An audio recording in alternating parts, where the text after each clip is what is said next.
வணக்கம். ஆடிப்பூரத்து நாயகியர் அப்படிங்கிற தலைப்புல நம்ம தொடர்ச்சியா 2 பெண் தெய்வங்கள் அப்படின்னு சொல்றதை விட 2 பேரரசிகளை பத்தி நம்ம ரொம்ப அழகா பார்த்தோம், சந்தோஷப்பட்டோம். இன்னைக்கு 3வது நாயகியா அன்னை யாரு இருக்கா? காந்திமதி. சாலிப்பதிவாள் காந்திமதி தாயே வருக வருகவே அப்படின்னு அவளுடைய பிள்ளை தமிழ்ல பாடுற மாதிரி திருநெல்வேலி பட்டினத்து காந்திமதி அம்பிகையை பற்றி தான் இன்னைக்கு நம்ம வந்து பேச போறோம். முதல்ல நமஸ்காரம், வணக்கம் அரவிந்தா. இந்த ஒரு அற்புதமான பதிவு வந்து ஆன்மீக அலை சேனல்ல பார்த்துட்டு இருக்கிறவங்களுக்கு தெவிட்டாத தெல்லமுது அப்படின்னு தான் நான் அரவிந்தனுடைய பேச்சை சொல்லுவேன். ஸோ அந்த மாதிரி இவ்வளோ தகவல்கள், இவ்வளோ விஷயங்களை நம்ம வந்து தெரிஞ்சுக்கிறதுக்கு ஒரு வாய்ப்பை வந்து எனக்கு ஏற்படுத்தி கொடுத்ததுக்காக நான் அரவிந்தனுக்கு நன்றி தெரிவிச்சுக்கிறேன். இந்த பதிவுக்கு வந்து இது வந்து ரொம்ப ஒரு பொக்கிஷமான பதிவா இருக்க போகுது. காந்திமதி எனக்கு ரொம்ப இஷ்டம். திருநெல்வேலி போனா நெல்லையப்பரை தரிசனம் பண்றதுக்கு அவருக்கு தனி கோயில் தானே, இவங்க தனி கோயில், தனி கோயில் நாச்சியார். ஸோ அந்த கோயிலுக்குள்ளதான் ஓட தோணும், அம்மாவை பார்க்க ஓடணும் அப்படின்னு தான் தோணும். அதுவும் நான் ஒரு சமயம் கங்காளநாதர் அபிஷேகம் நடந்தது, அந்த தேரோட்டத்துக்கு முன்னாடி நடந்தது. அந்த ஒரு சந்தர்ப்பத்துல இருக்கக்கூடிய ஒரு பாக்கியம் எனக்கு கிடைச்சது. அப்போ அம்பாளும் சுவாமியும் அந்த திருத்தேரை செக் பண்றதுக்கு, அந்த திருத்தேர் தடம் பார்க்கறதுக்கு வரக்கூடிய காட்சியெல்லாம் நான் பார்த்தேன். ஒரு 4 நாள் அங்க ஸ்டே பண்ணி எல்லாம் பார்த்தேன். அந்த ஒரு சமயத்துலதான் இவளுடைய திருமேனிய நான் தரிசனம் பண்ணேன். உற்சவர் திருமேனிய மூலஸ்தானத்துல ஒரு அழகுன்னா உற்சவர் திருமேனி, அந்த சாமுத்திரிகா லட்சணம் அப்படின்னு சொல்லுவோம் இல்லையா, அதுல நான் பார்த்த வரைக்கும் அந்த முட்டி இருக்கு இல்லையா, முட்டிக்கு கீழே அவளுடைய கை, அந்த இடது பக்க கை வந்து தொங்கக்கூடிய அளவுல அப்படியே நெடு நெடு நெடு நெடுன்னு அழகுன்னா அழகு, அப்படி ஒரு அழகுங்க. அதுவும் அபிஷேக தண்ணி எல்லாம் ஒரு பெண்ணே ஒரு பெண் மேல ஒரு தெய்வத்தை பார்த்து மையல் கொள்ள முடியுமா அப்படிங்கிற அளவுக்கு ஒரு பேரழகுங்க. நம்ம அம்மா தான் அவ, ஆனா நம்ம அம்மா அழகு அப்படின்னு நமக்கே தோணும். எல்லாருக்கும் அவங்க அம்மா ரொம்ப அழகு. அப்படி பார்க்கும்போது காந்திமதியினுடைய அபிஷேகம் பார்த்தவங்க உண்மையிலே வந்து ஒரு குடுப்பனை செஞ்சவங்களா இருப்பாங்க. அந்த கங்காளநாதர் அபிஷேகத்துக்கு பிறகு அன்னைக்கு மாலை நடந்த ஒரு அபிஷேகம் நினைக்கிறேன். அந்த 4 நாட்கள்ல ஒரு நாள் நான் அபிஷேகம் பார்த்தேன். அந்த அந்த சந்தனமும் அந்த பன்னீரும் அவளுடைய அந்த அபிஷேக திரவியங்கள் எல்லாம் அவளோட திருமேனியில பட்டு கீழே வரும்போது என்ன பாக்கியம் செஞ்சுதோ அப்படிங்கிற அளவுக்கு அவ்வளோ அழகு நான் பார்த்திருக்கேன். அதுவும் ஒரு குடுப்பினை எல்லாருக்கும் வேணும், அனுகிரகம் பண்ணணும். நீங்க எல்லாரும் அந்த மாதிரி ஒரு அபிஷேக காட்சியை பார்க்கணுங்கிறது தான் நான் முதல்ல பதிவு பண்ணிக்க விரும்புறேன். ஆடிப்பூரத்துக்கும் நம்ம காந்திமதி அம்பாளுக்குமான காந்திமதி இல்லையா, பேர்லயே இருக்கு பாருங்க, காந்தம் போன்று இழுக்கக்கூடியவள், மதி படைத்தவள், முகமண்டலம் படைத்தவள். காந்தினா அழகு, அழகு. அந்த வடிவழகினே ஒரு பேர் இருக்கு, வடிவாம்பிகை, வடிவழகினே இன்னொரு பேர் இருக்கு.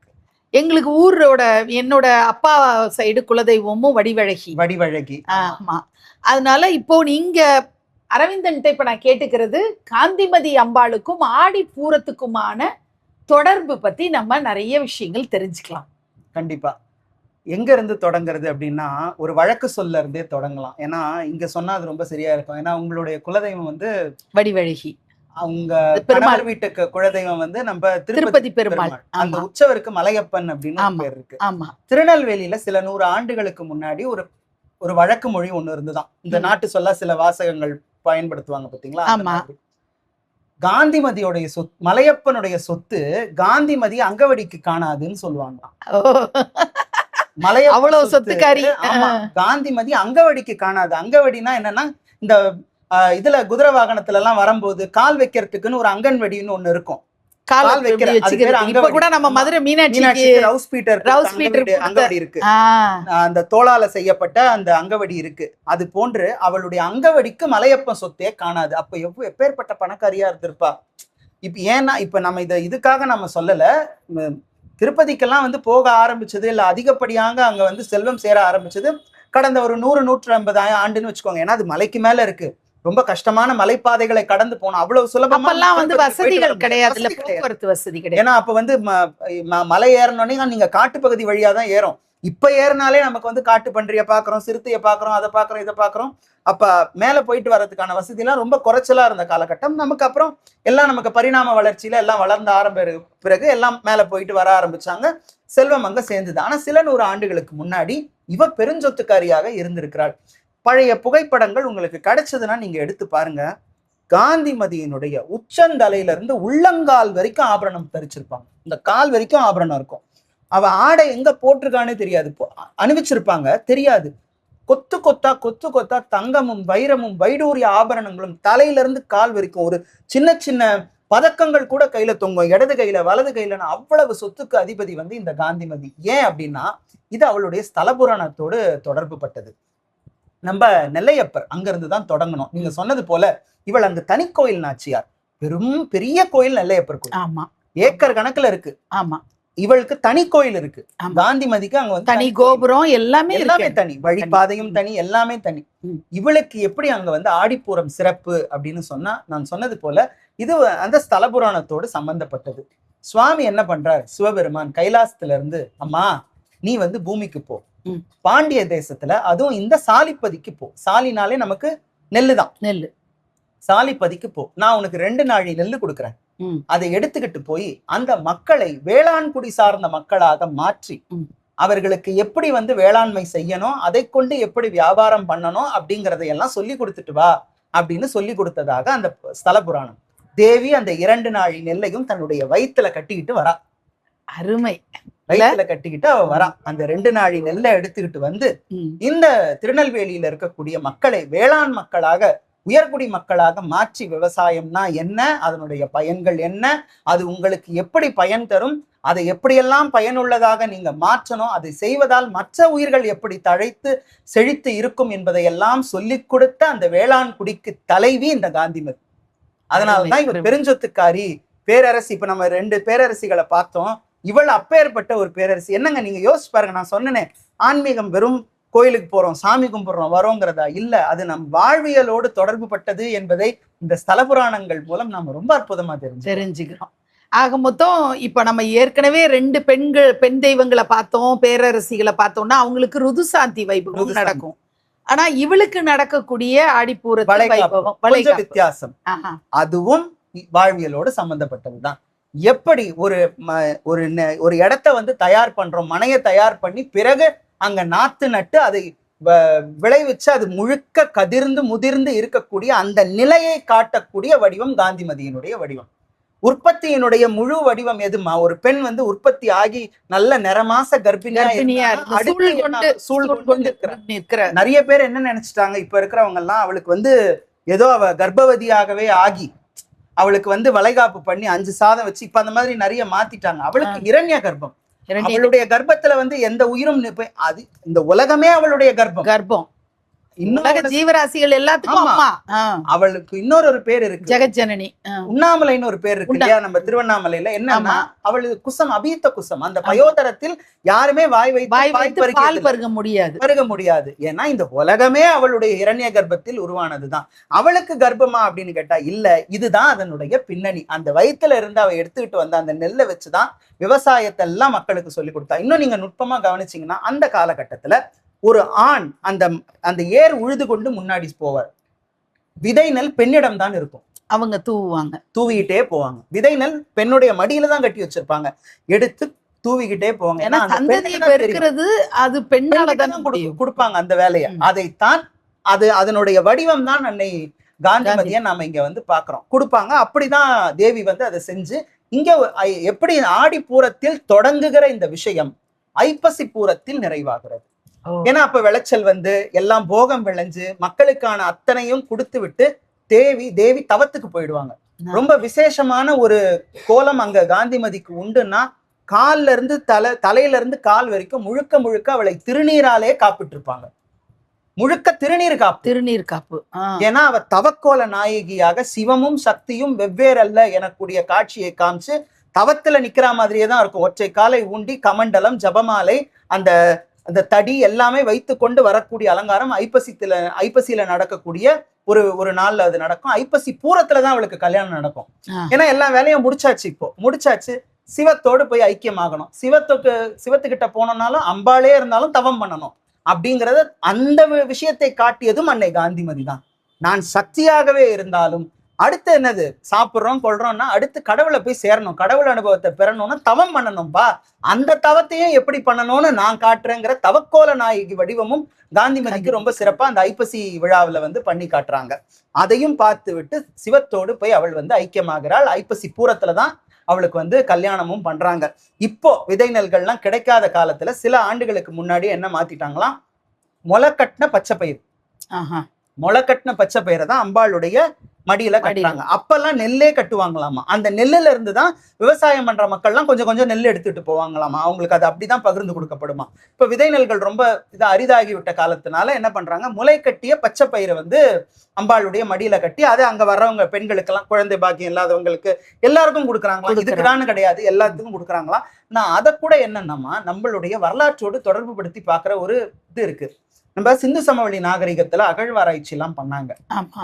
பண்ண பொழுது ஒரு சிலை ஒண்ணு கிடைக்குது. என்னன்னா ஒரு பெண் தெய்வத்தினுடைய ஒரு சிலை. அது எப்படி இருக்குன்னு பார்த்தா, அந்த சிலை ஒரு பெண்ணுடைய வயிற்றுல ஒரு விதை, அந்த விதையிலிருந்து முளை வரா மாதிரி இருக்கு. இப்படி ஒரு ஒரு சிலை உற்பத்தினாலே பெண்ணு தானே. ஒரு வயிற்றுல இருந்து ஒரு விதை எப்படி குழந்தை இருக்குமோ அது போல வயிற்றுல இருந்து ஒரு செடி முளைக்கிற மாதிரி ஒரு சிற்பம் ஒண்ணு சிந்து சமவெளி நாகரிகத்துல கிடைச்சிருக்கு.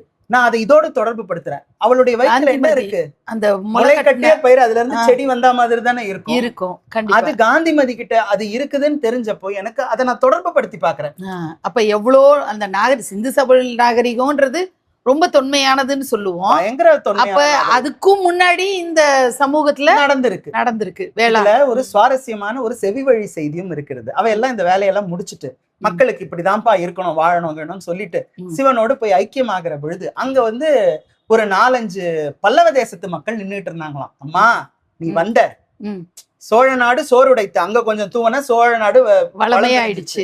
பாண்டிய நாட்டுக்கு வந்து வேளாண் குடியவே நீ உற்பத்தி பண்ணிட்டமா, நாங்க பல்லவ தேசத்து மக்களம்மா, எங்களுக்கு ஏதாவது ஒரு வழி கொடுக்க கூடாதா தாயேன்னு சொன்ன போது தன்னுடைய புடவை தலைப்பு எடுத்து இப்போ ஒரு உதறி அதுல இருந்த நூலை எடுத்து விட்டாலாம். அதுதான் பாவடிக்கு போய் சேர்த்து இன்னைக்கு காஞ்சி பட்டு புடவையாக வெளிவந்து கொண்டிருக்கிறது. அப்படியா? ஒரு செவி வழி செய்தி இருக்கு. அவளுடைய புடவை முந்தானைய உதற அதுல இருந்து பட்டு நூலை எடுத்து அவள் இட அது பாவடிக்கு போய் சேர்ந்து நெசவாளனுடைய பாவடியிலிருந்து இன்று பட்டுப்புடவையாக வந்து கொண்டே இருக்கிறது. பட்டுனாலே என்ன சொல்றோம், பல்லவ தேசத்துல காஞ்சிதான், காஞ்சி பட்டு தான் வந்து விசேஷம். அதுக்கப்புறம் தான் நீங்க என்ன பட்டு சொன்னாலும் 2வது இடம் தான். காஞ்சி பட்டுனா அது காஞ்சி பட்டு தான். அப்படி ஒரு செய்தியும் இந்த காந்திமதிக்கு அங்க வந்து இருக்கிறது. நான் சொன்னது போல இங்கேயும் அதே தாங்க. மக்கள் எல்லாம் காந்திமதியை கொண்டாடி தீர்ப்பார்கள்.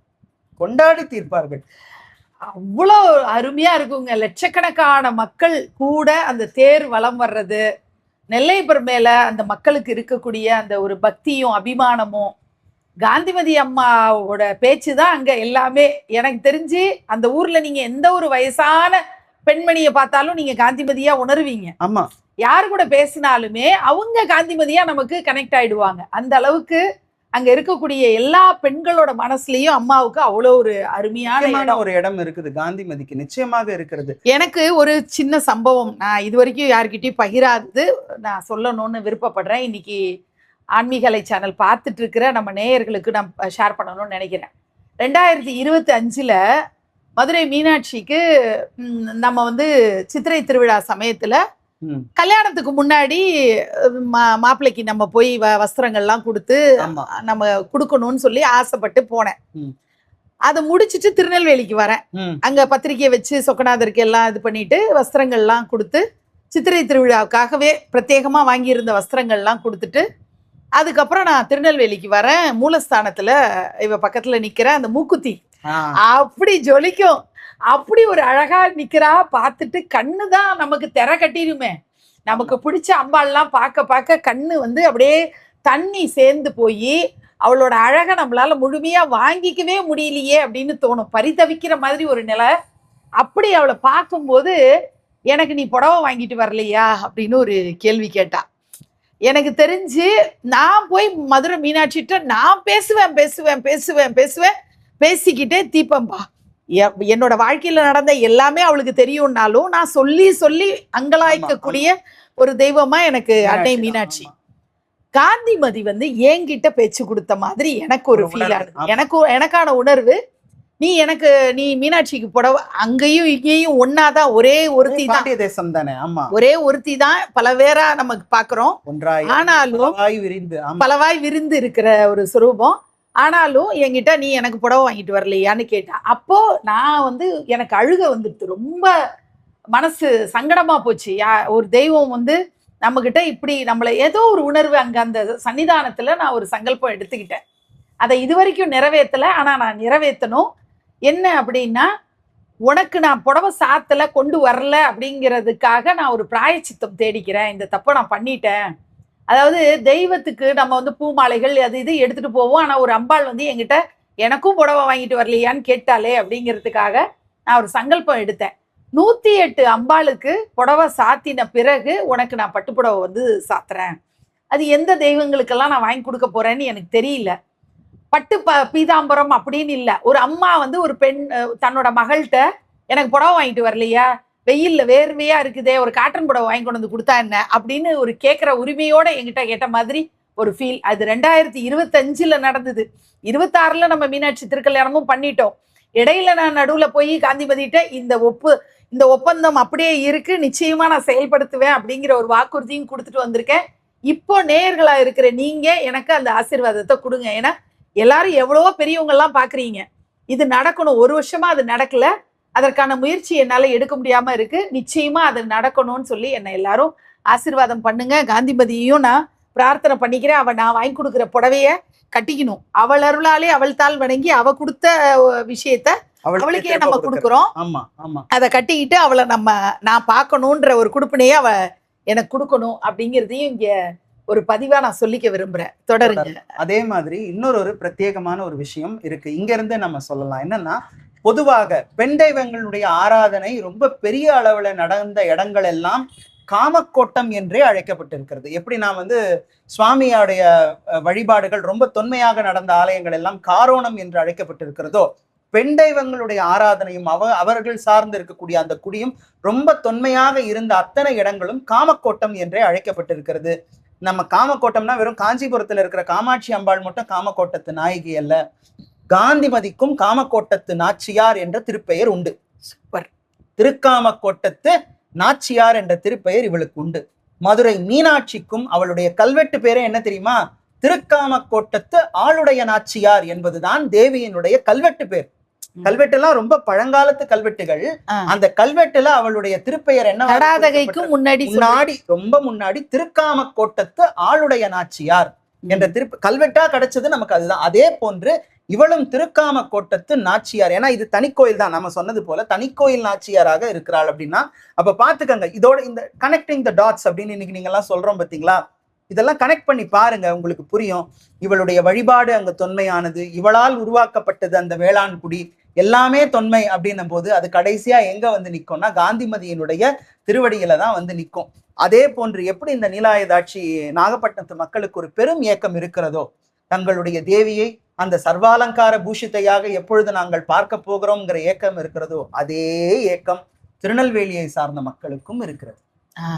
அதுவும் இதே பயம்தான். எடுத்தா எதனா ஒரு சின்ன பின்னுகின்னு எல்லாமே தங்கம் எல்லாமே வைரம் அப்படின்னும் போது பயப்படுறாங்க. அங்க எடுத்து அவளுக்கு அணிவிக்கிறதுக்கு ஏதோ பர்மிஷன் கேட்டு 1-2 எடுத்து அவளுக்கு சாத்துறாங்களே ஒழிய அந்த பழைய அலங்கார திருமேனியாக எப்பொழுது நாம் பார்க்க போகிறோம்ங்கிற ஏக்கம் இன்னும் அந்த மக்களுக்கு இருக்கிறது. வடிவழகி உற்சவ திருமேனிகள்லே ரொம்ப பெரிய உற்சவருங்க, நல்லா நெடுன்னு இருப்பா.